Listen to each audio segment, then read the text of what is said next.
इसलिए कितने सारे महाराज अनुष्ठान है हनुमान जी के।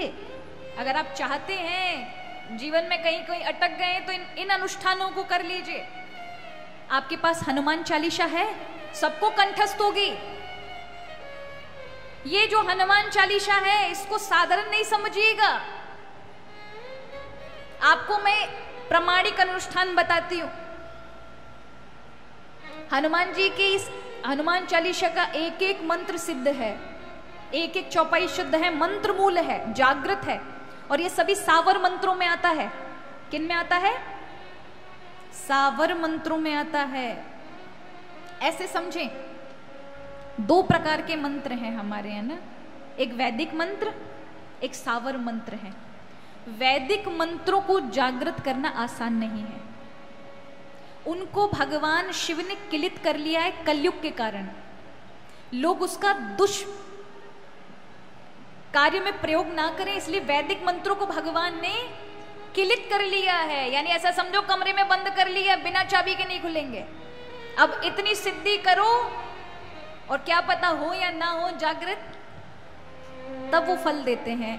लेकिन साबर मंत्रों पर भगवान महादेव ने बड़ी मेहरबानी की है।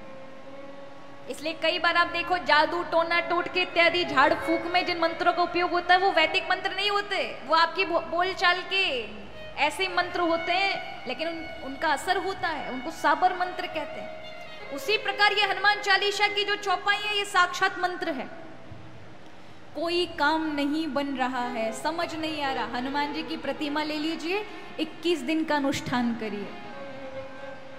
हनुमान जी को प्रतिदिन 7 या 21 चने के दाने और गुड़ की छोटी सी डली, घी का दीपक जलाए और एक जलाए तिल के तेल का दीपक।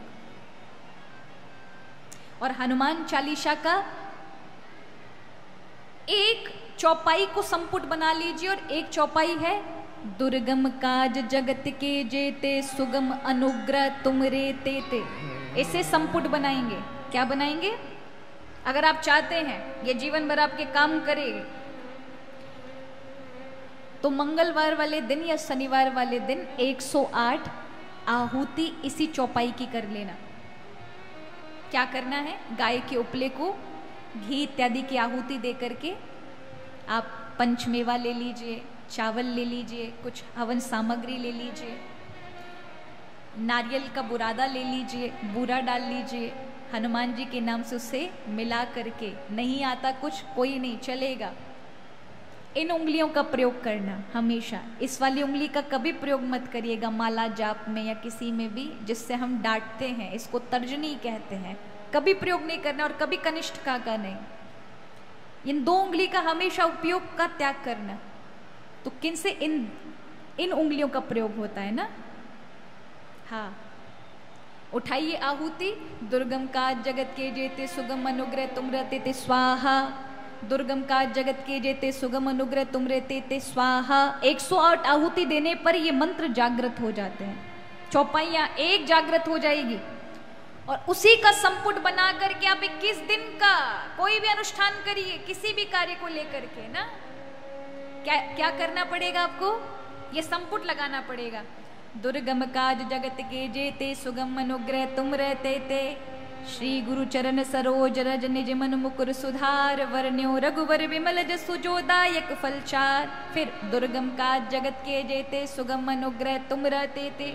उसके बाद फिर वही संपुट। दुर्गम काज जगत के जेते सुगम अनुग्रह तुम रहते ते। बुद्धिहीन तनु जान के सुमिरो पवन कुमार। बल बुद्धि विद्या देहु मोहि हरौ कलेश विकार।